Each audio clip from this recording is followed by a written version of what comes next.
Hi, in this video today I'm going to show you how you can get slightly hotter coffee out of your Delonghi Magnifica S. So if we were to do a rinse cycle to begin with, what it will do is it will put a bit of heat into the cup or glass that you're using, and also it will heat up the heater on the inside so that when you put the coffee through it, it's already warm. To do a rinse cycle, we just hit this little button down here. Obviously make sure your coffee machine is on, and it's going to put through some hot water.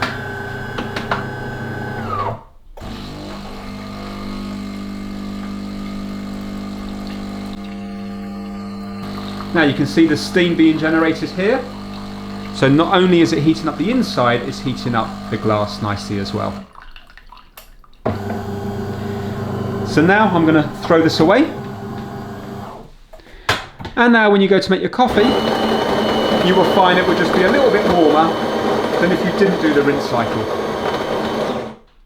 Now by doing the rinse cycle, you're heating up the machine in the range that it's set to, but you might not know that there's actually 4 different temperature settings on this machine here.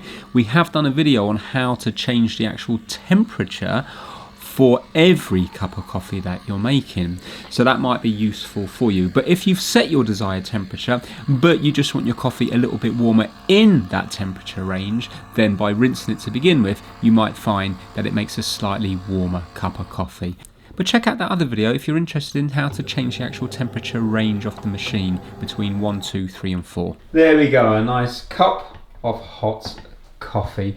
So let me know down in the comment section if you have any other ways of getting warmer coffee. Do you take it out of eco mode? Personally, I can't see the difference between eco mode on and off, but if you've got any other little tips, put it down in the comment section below and you will help other people out. Thank you so much for watching.